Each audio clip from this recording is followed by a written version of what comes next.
আমার ফার্স্ট স্টার্টিংটাই ছিল হচ্ছে আমি একটা ভ্যান চালায় আসতেছি, লুঙ্গি মাথায় গামছা or like something that.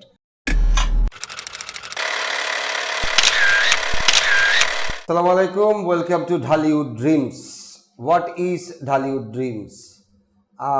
Hollywood, Bollywood, কলকাতাটা টালিউড, আমরা হচ্ছি ঢালিউড। ঢালিউডের বহু বছরের ঐতিহ্য, আমরা বাংলাদেশের কোটি কোটি মানুষকে গত 50 বছর ধরে আমরা এন্টারটেইন করে যাচ্ছি।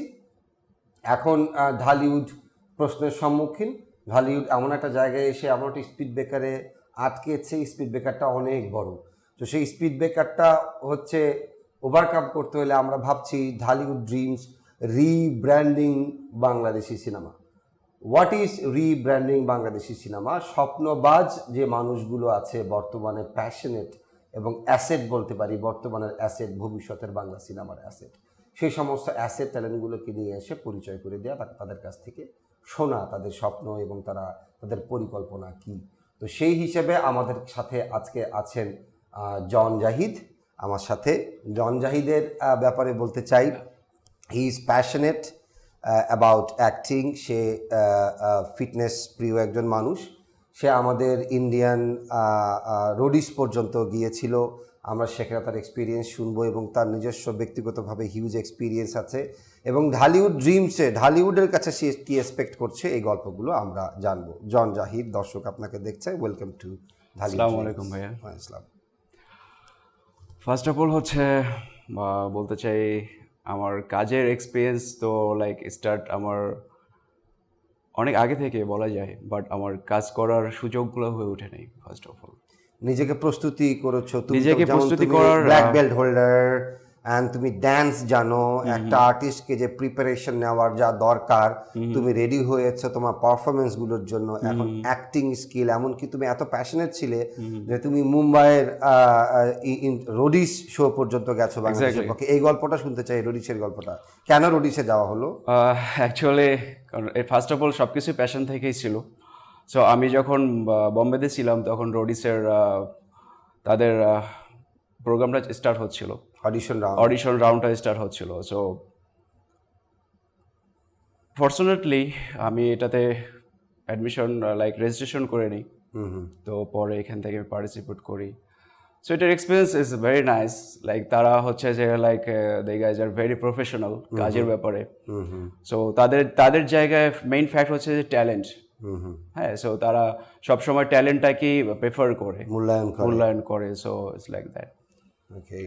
সো সেই জায়গা থেকে আমি জয়েন করে আমি সেকেন্ড রাউন্ড পিআই পর্যন্ত গেলাম। সো আমার মেইন যে প্রবলেমটা ছিল সেটা হচ্ছে আমার সেই সময় আমার হিন্দি খুব বেশি ফ্লুয়েন্টলি ছিল না। So this is the main problem. So আমার সাথে কলকাতারও একটা ছেলে ছিল, ওর হিন্দি খুব একটা বেশি ভালো ছিল না। সো ও বাংলায় বলতো, আর ওরা ইংলিশটাকে খুব বেশি লাইক প্রেফার করে, জেনুইন হিন্দি হইতে হয় ফার্স্ট অফ অল। সো সেই জায়গা থেকে একটু প্রবলেম ফেস করতেছিলাম। সো আমি পিআই পর্যন্ত, আমার সেকেন্ড রাউন্ড পর্যন্ত আমি চলে আসছি আর কি। Experience was wonderful.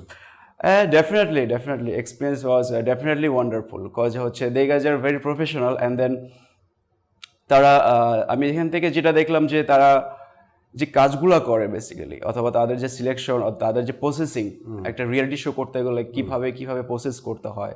So it's very nice. Okay, এখন তুমি আমাকে বলো যে তুমি black belt holder, I mean একজন অ্যাক্টরের জন্য এটি একটা আনএক্সপেক্টেড স্কিল।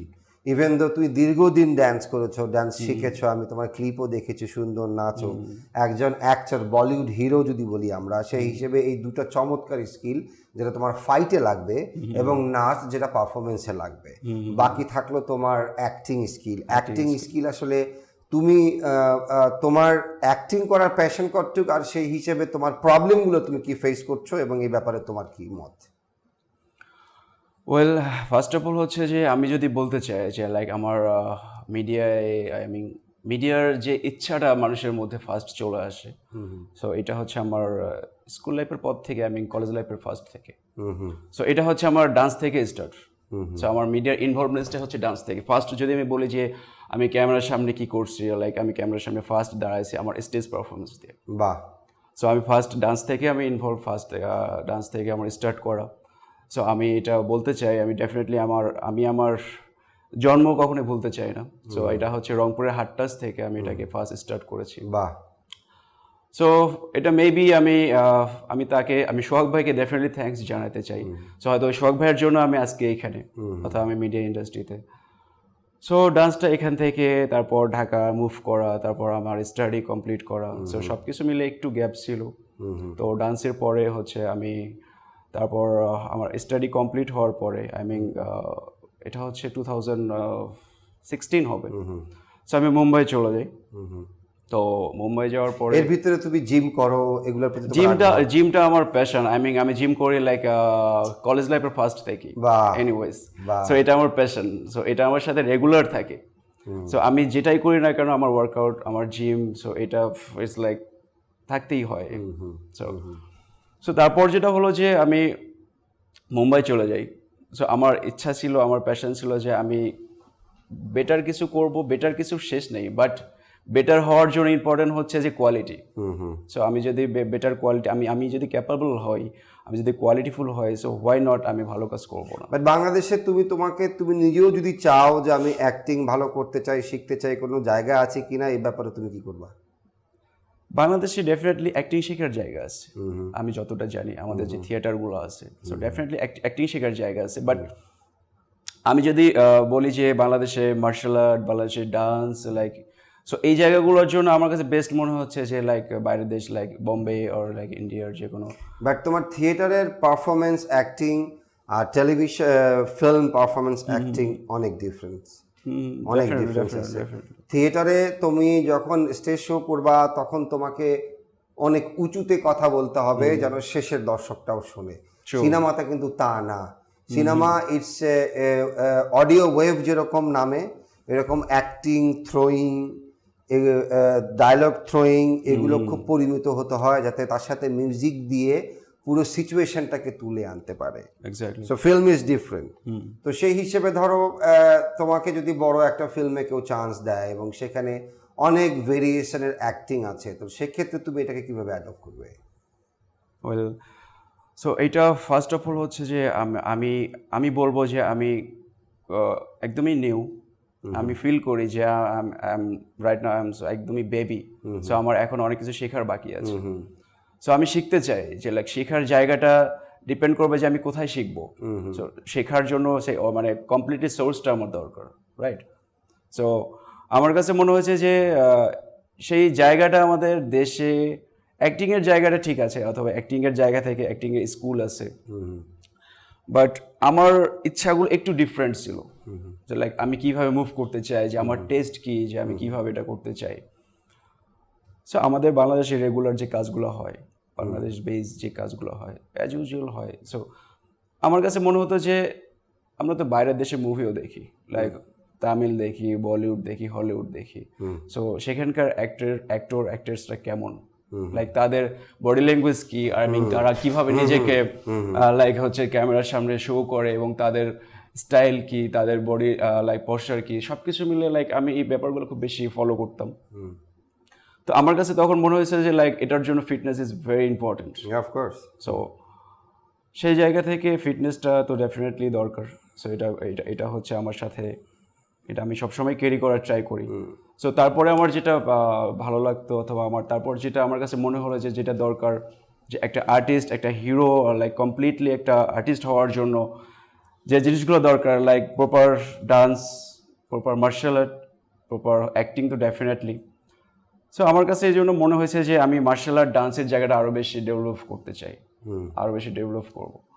সো সেই জায়গা থেকে আমার মার্শাল আর্টের লাইক ব্যাকগ্রাউন্ড আর লাইক ডান্সের ব্যাকগ্রাউন্ড আমি অনেক আগে থেকে স্টার্ট করা। বাট ইটস ভেরি স্যাড যে আমি এই সাপোর্টগুলো পাই নাই আমি আমার দেশ থেকে, অথবা বাংলাদেশ থেকে, যে মার্শাল আর্ট বেস ও ডান্স বেস, ফিটনেস বেস কেউ কোনো কাজ। তোমার এই দুটো ট্যালেন্ট যে কাজে লাগানো যায়, মার্শাল আর্ট এবং এই কোরিওগ্রাফি, ভালো কোরিওগ্রাফার হলে তোমার এই দুটো ট্যালেন্ট ব্লেন্ড করে, প্লাস আর একটা বিষয় তুমি জানো কি না, বলিউডে ইভেন ইন নেপালে এখন যত বড় অ্যাক্টরের ঘরের ছেলে হোক না কেন, তাকে প্রথমে ক্যামেরার পিছনে অ্যাসিস্ট্যান্ট হিসেবে কাজ করতে হয়, সাউন্ডের লোকের সাথে কাজ করতে হয়, লাইটের লোকের সাথে কাজ করতে হয়, আর্টের লোকের সাথে কাজ করতে হয়। কেন কাজ করতে হয়?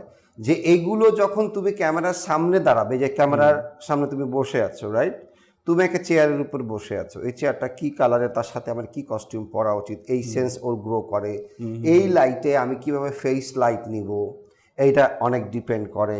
আমাকে যখন ক্লোজ কাটবে তখন আমি কি ধরনের ডেলিভারি দিব, একই ডায়লগ যখন আমার মাস্টারে থাকবে তখন আমাকে একটু জেস্টার বড় করতে হবে যাতে আমাকে বড় ক্যামেরা দেখা যায়, মাস্টারে দেখা যায়। এই যে টেকনিক্যালিটি অফ ফিল্ম, এগুলো কিন্তু কোনো ফিল্ম স্কুল শেখাবে না। This is a totally practical knowledge, exactly. এবং প্র্যাকটিক্যাল এক্সপিরিয়েন্সের জন্য যারা আমি মনে করে ঢালিউডে কাজ করতে চায় বা ফিল্মে কাজ করতে চায়, তাদের অবশ্যই ভালো একটা টিমের সাথে অ্যাটলিস্ট 1 বছরে, যেমন তুমি অনেক বছর কষ্ট করলে মার্শাল আর্ট শিখছো, তুমি ড্যান্স জানো এবং ড্যান্স এখনো শিখছো, তাহলে ওয়াই নট এই দুইটা ট্যালেন্ট তুমি যেখানে দেখাবে, অভিনয়, পর্দা, সেখানে তুমি ক্যামেরার পেছনে 2 বছর টাইম দিবে না? To understand the acting and the technical aspect of a film, so that তুমি যখন দাঁড়াবে দেন তুমি জানো আমার ক্লোজ ধরছে, আমাকে এইরকম লাগে, আমি জানি লাইটটা এই, আমাকে এই খেলতে হবে, রাইট? এটা এখন চেজিং শট, আমি জানি চেজিং শটে কতটুকু ক্যামেরা মুভ করবে এবং কতক্ষণ আমাকে দেখাবে, ওইখানে আমার হাতটা কোথায় রাখতে হবে, পাটা কোথায় রাখতে হবে, রাইট? টোটাল টেকনিক্যাল জিনিস, কিন্তু ফিল্ম স্কুল শেখাবে না। এক্স্যাক্টলি। এই সুযোগ কি তুমি পেয়েছো কিনা বাংলাদেশে? হ্যাঁ, এরকম সুযোগ আমার হয়েছে। লাইক আমার লাইক 2-1টা কাজের এক্সপিরিয়েন্সও আছে।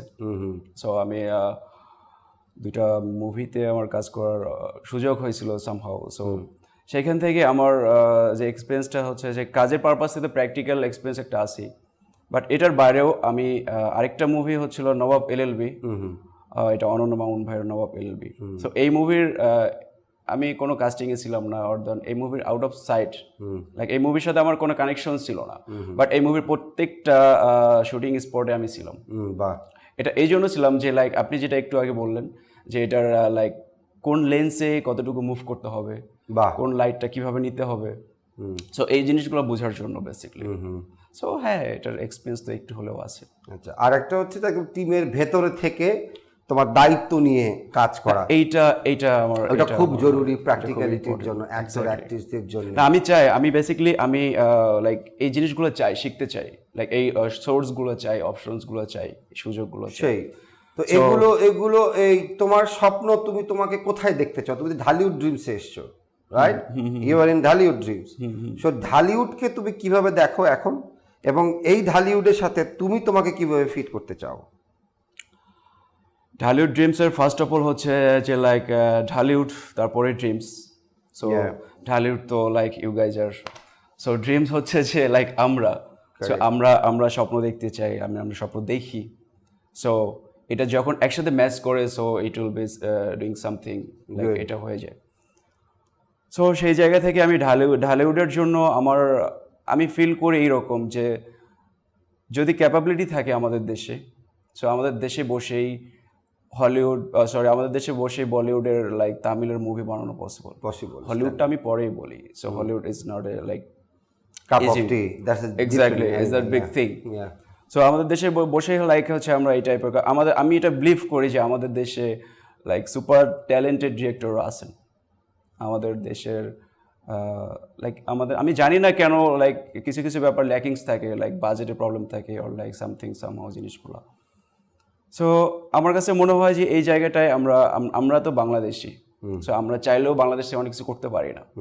সো যদি আমরা সাপোর্ট পাই, সো বাইরের দেশের যে ফিল্ডগুলো হয়, লাইক তাদের যে অ্যাক্টিভিটিসগুলো থাকে, অ্যাজ লাইক আমি রেফারেন্স বলতে পারি টাইগার শ্রফ, বিদ্যুৎ জাওয়াল, ঋত্বিক, জন ইব্রাহিম, সো তাদের যে মুভির প্যাটার্নগুলো হয়, সো সেই জায়গা থেকে আমাদের বাংলাদেশে করা পসিবল না হলেও আমরা ট্রাই করতে পারি। এইগুলো এক্সপেরিমেন্ট কেউ করে না। আর আমাদের বাংলাদেশে আরেকটা প্রবলেম আছে, দেয়ার ইজ নো প্রডিউসার, সব ফাইন্যান্সার। এক্স্যাক্টলি। একটা ফিল্ম, একটা ফিচার ফিল্ম সিনেমা হলেতে যাবে, সেখানে খুব বেশি ট্যালেন্টেড ডিরেক্টরের থেকেও দরকার ট্যালেন্টেড প্রডিউসার। এক্স্যাক্টলি। এবং প্রডিউসার কিন্তু ইনভেস্টর না, ইনভেস্টর কিন্তু সামওয়ান এলস। সব সময় ইনভেস্টমেন্ট বাইরে থেকে করবে, কিন্তু there will be someone producer, যে director, executive producer, artist, post production এবং সিনেমা রিলিজ টোটাল পথটাকে সে দেখবে এবং সে জানে। বাংলাদেশে তো এই মানুষের অভাবের কারণে তার দায়িত্ব কিছু পালন করে ডিরেক্টর, কিছু পালন করে অ্যাক্টর, কিছু পালন করে ক্যামেরাম্যানও সিনেমার প্রচার চালায়, কিন্তু বিষয়টা কিন্তু প্রডিউসার কেন্দ্রিক। এই ব্যাপারে যে আমাদের প্রডিউসারের অভাব বা প্রফেশনাল প্রডিউসার নাই, কেন নাই? তুমি তো নতুন মানুষ, তোমাকে প্রশ্নটা করা ঠিক না, কিন্তু তোমার কাছে কি মনে হয় এই অভাবটা কি আছে? ডেফিনেটলি আছে, কজ আমি হ্যাঁ আমি নতুন, আমি অনেক কিছু জানি না এখনো যদিও, বাট তারপরেও যতটুকু আমি আমার নলেজে অথবা আমি যতটুকু বুঝি সেটা হচ্ছে যে আমাদের দেশের প্রডিউসার, হ্যাঁ অনেক প্রডিউসাররাই আছেন যারা কিনা প্রডিউস করেন, বাট এটার পিছনে কি হয়, আমি প্রডিউস করার পরে স্টেপগুলো কি, অনেকেই জানেন বাট অনেকেই জানেন না। হ্যাঁ, বাট যেটা জানেন সেটার সংখ্যা খুবই কম বলতে পারি, লাইক হাতে গোনা 2-3 জন হতে পারে। বাট মোস্ট অফ দ্য প্রডিউসাররা লাইক টাকা ইনভেস্ট করে তারা তাদের মতো বসে থাকেন, বাকিটা সব ডিরেক্টরদের চিন্তা, সো ডিরেক্টর তাদের টিমের চিন্তা, সো বিষয়গুলো এরকম হয়ে যায়। সো আমার মনে হয় যে আপনি যেটা বললেন this is the completely correct, যে লাইক যার কাজ তাকে করা দরকার। ডিরেক্টরের কাজ হচ্ছে ডিরেকশন দেয়া, কারেক্ট, বাট তার বাইরের যে কাজগুলো, এটা এই চাপগুলো যদি ডিরেক্টর নেয়, সো সব কিছু লাইক খুব ভালো বলেছে যে চাপটা, এই চাপটা ডিরেক্টর নেওয়া ঠিক না, এটা প্রোডিউসার হ্যান্ডেল করবে। এক্স্যাক্টলি, সো প্রত্যেকটা কাজের জন্য একজন করে লাইক প্রত্যেকটা কাজের জন্য একজনের দায়িত্ব থাকা উচিত, যে ওর কাজ এটা, এর কাজ এইটা। সো আই থিঙ্ক এইভাবে হলে লাইক সবকিছু আরো বেস্ট ভালোভাবে আগাবে। আমি যদি আরো ভালো করে বলি, ইন্টেরিয়র ডিজাইনের কাজ ইন্টেরিয়র ডিজাইন করা, আর একজন লোক থাকে যে মিস্ত্রি নিয়ে ওই ডিজাইনটা ইমপ্লিমেন্ট করবে। Exactly. এই ইন্টেরিয়র ডিজাইন যে দিস ইজ দ্য প্রোডিউসার। আচ্ছা, তুমি কোন জনরার মুভি করতে চাও? Romantic, action, thriller, psycho, scifi? আমার অনেস্টলি বলতে গেলে যে আমি অ্যাকশন বেজই লাইক করি। Okay, so action, dance, emotion, so like এই ব্যাপারগুলো। সো ট্রুলি আমি অ্যাকশনটাই লাইক করি। ওকে, মানে তুমি এই ব্যাপারে প্যাশনেট। প্যাশনেট, যে আমাকে যদি অ্যাকশন দেওয়া হয়, পারফরমেন্স ড্যান্স দেওয়া হয়, আমি ফাটাই দেবো। এক্স্যাক্টলি। সো আমার কাছে আমি এটা ফিল করি যে dance base, action base, like মানে বডি ল্যাঙ্গুয়েজ আপনার হচ্ছে লাইক ফিটনেস বেজ, হ্যাঁ, যে লাইক এই টাইপের কোনো ওয়ার্ক হলে লাইক আমার কাছে মনে হয় যে আই এম কনফিডেন্ট আমি করতে পারি। মানে না, লজিক্যাল, খুবই লজিক্যাল। বলেন হাত ভাই। সেটা হচ্ছে গিয়ে যে একদম নিউ কামার হিসাবে এখন যদি কখনো এরকম হয় যে ওকে একটা লুঙ্গিওয়ালা নায়ক হতে হবে, সামথিং গ্রামের একটা ক্যারেক্টার, দেন ও আসলে কি করবে? হ্যাঁ, ধরো তুমি অ্যাকশন মুভি, কিন্তু গ্রামের তোমাকে সাধারণ একটা ছেলে, লুঙ্গি পরা ছেলে, একেবারে সাধারণ ছেলে, আচ্ছা, প্রতিবাদী বা হোয়াটএভার, সেই ক্ষেত্রে তুমি ওইটাকে কিভাবে অ্যাডপ্ট করবে? তুমি তো রংপুর থেকে এসছো, তুমি তো গ্রামেরই ছেলে, এলাকারই ছেলে। ইয়েস। সো সেই ক্ষেত্রে আমি একটা বলতে পারি, আমার একটা এক্সপিরিয়েন্স আছে। সো আমার রিসেন্ট একটা কাজ হয়েছে, এটা হচ্ছে ডার্ক লাভ, একটা মুভি। ডার্ক লাভ, এটা ওয়েব ফিল্ম। সো এটার মধ্যে আমার বেসিকলি আমার ক্যারেক্টার ছিল ডনের ক্যারেক্টার, মাফিয়া ডন, লাইক এরকম। বাট আমার ফার্স্ট স্টার্টিংটাই ছিল হচ্ছে আমি একটা ভ্যান চালায় আসতেছি, লুঙ্গি, মাথায় গামছা, or like something that. So আমার ফার্স্ট স্টার্টিং ক্যারেক্টারটা ছিল হচ্ছে এরকম, যে আমি ছদ্মবেশে আমি যাচ্ছি কোথাও, যে আমি ভ্যান চালক, আমি ভ্যান চালক, যে আমি বরফ একটা ফ্যাক্টরিতে যাচ্ছি, বরফ নিতে যাচ্ছি। সো আমি এখান থেকে কিছু একটা উদ্ধার করে নিয়ে চলে আসবো। It's like that. Okay, so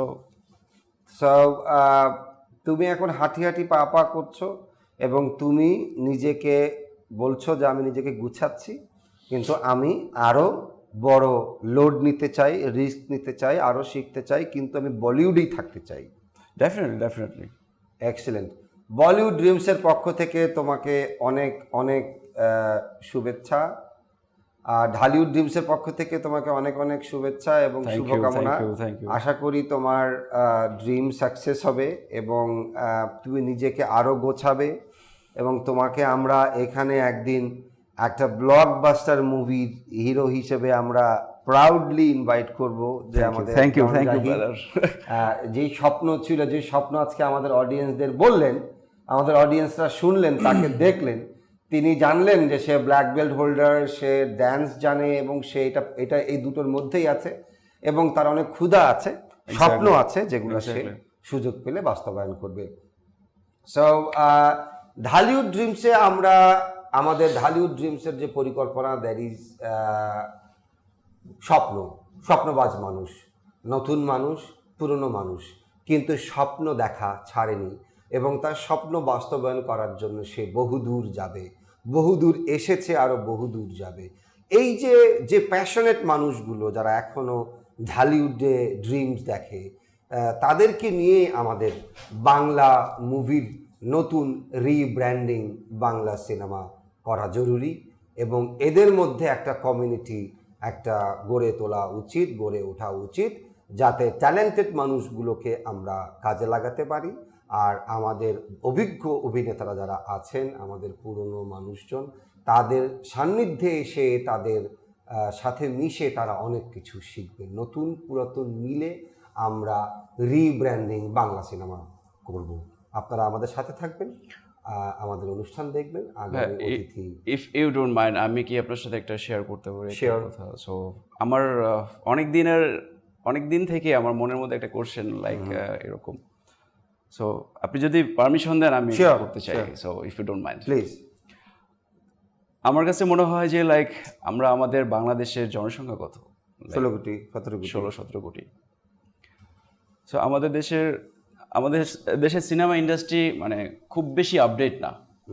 হ্যাঁ, এটার রিজন আমি যেটা ফিল করছি যে লাইক হচ্ছে আমরা মুভি বানাচ্ছি, আমাদের হলের সংখ্যা কম, অথবা আমাদের হলের লাইক হচ্ছে রেসপন্স খুবই কম, আমাদের হলের কন্ডিশনও ভালো না ইভেন দো। সো সেই জায়গা থেকে আমার কাছে মনে হয় যে আমরা যদি 16-17 কোটি দেশের মানুষের, আমাদের বাংলাদেশের হাইয়েস্ট মুভি কত কোটি টাকা বাজেটের হয়? Highest 10 crore, suppose 10 crore। So আমরা যদি এখান থেকে 17 কোটি মানুষ থেকে যদি আমরা 5 কোটি মানুষের যদি মুভি দেখি, সো আমার মনে হয় যে আমরা আরো বাজেট বাড়ায় আমরা এই করতে পারি। বাট আমার কোশ্চেনটা হচ্ছে যে এই জায়গাটা ক্রিয়েট কেন হয় না? সো আমরা 5 কোটি মানুষ কেন হলে যাই না? 17 কোটি থেকে আমরা 5 কোটি মানুষ তো হলে যেতেই পারি। সো আমরা কেন যাই না? আমরা এটা কি আমাদের মনে হয় কেন যায় না? না, এটা আমার কোশ্চেন বেসিক্যালি, যে আমরা কেন যাই না, যে এটা কি আমাদের মানে প্রবলেমটা কোথায়?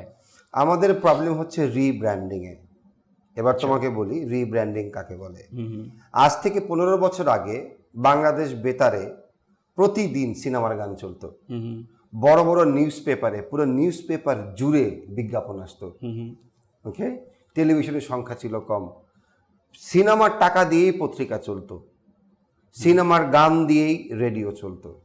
ওকে, সো পরবর্তীতে প্রচুর কমিউনিটি রেডিও এসছে, প্রাইভেট রেডিও এসছে, প্রচুর টেলিভিশন এসছে, এবং সিনেমার মধ্যে নোংরামি ঢুকে গেছে। এটা একটা পলিটিক্স, টোটালি আমাদের সিনেমাটাকে দমিয়ে রাখার জন্য। এটা আর একটা গল্প, জিও পলিটিক্স, আর একদিন করব। সো যেই দর্শকগুলো আমাদের বাপ চাচা, সর্বশেষ আমরা, আমাদের বড় ভাই, আমরা সিনেমা দেখেছি, আমাদের পরের জেনারেশন যে সিনেমায় যাবে, সেই হলটা এবং সেই গল্পটা, সেই হল রেনোভেশন এবং সেই গল্প, দুটার একটাও আমরা করতে পারি নাই। এবং আমাদের প্রবলেম যেটা হয়েছে যে আমাদের ঢালিউড তো আসলে বিএফডিসি কেন্দ্রিক, এফডিসি কেন্দ্রিক। এফডিসির মানুষগুলো যখন ডিজিটালাইজেশন এসছে, তারা তখন ডিজিটাল ক্যামেরাটাকে গালি দিয়েছে, ওটা প্লাস্টিকের ক্যামেরা, আমরা ব্যবহার করি লোহার ক্যামেরা ছাড়বো না। এটা কিন্তু 2009 থেকে আমরা বুঝাচ্ছি, 8 থেকে বুঝাচ্ছি, 35 হ্যাঁ, থেকে আমরা যে আপনারা ডিজিটালটা প্র্যাকটিস করেন, ট্রেনিং নেন, অ্যাডপ্ট করেন, না ওটা প্লাস্টিকের ক্যামেরা আমরা করব না। করতে করতে 2015-16তে এসে তারা বুঝতে পেরেছে যে ও মাই গড, আমার তো ডিজিটাল লাগবে, কারণ এফডিসি 35 বন্ধ করে দিল, ডিজিটাল ক্যামেরা নিয়ে আসলো। কিন্তু এই যে 2008 থেকে 2015, 7-8 বছর, পৃথিবী কিন্তু পরিবর্তন হয়ে টেকনোলজি এমন এক জায়গায় চলে গেছে যে তারা সাগরের মধ্যে এখন সাঁতরাচ্ছে। শিখবে না কাজ করবে নাকি? গল্প চেঞ্জ হয় নাই, টেকনোলজি চেঞ্জ হয়েছে। এই যে লাইটটা এখন জ্বলতেছে, এইটা 25 ওয়াটের একটা এলইডি লাইট। ওকে, এই জায়গাটায় আমরা যে শুটিং এ লাইট ব্যবহার করতাম ডিঙ্কি মিনি, একটার দাম 50,000 করে, 1 লাখ টাকা করে লাইট, এবং প্রচুর পাওয়ার খেত। এটা কিন্তু এখন একই আলো দিচ্ছে আমাকে, দাম অত্যন্ত কম, কিন্তু আমার ইলেকট্রিসিটিও কম খাচ্ছে। এই যে টেকনোলজিক্যাল নো হাউ, আমি তোমাকে ফ্রেম ধরছি, অ্যাকশন দিচ্ছি, কিন্তু মান্ধাতা আমলের হয়ে যাচ্ছে। কারণ কি? Because you don't know the technological know how. যে এখনো যদি ঝর্ণা স্পটের পিছনে ওই পুরনো ব্রিজ রেখে আমি শুট করি তাহলে তো হবে না। There is a word call depth of field, there is a word call composition, there is a word call colour conception, art direction. এই যে বিষয়গুলো পৃথিবী এগিয়ে গেছে ডিজিটালের কারণে, এইটা আমাদের এফডিসি অ্যাডপ্ট করতে পারে না, বাট তারা সবই জানে।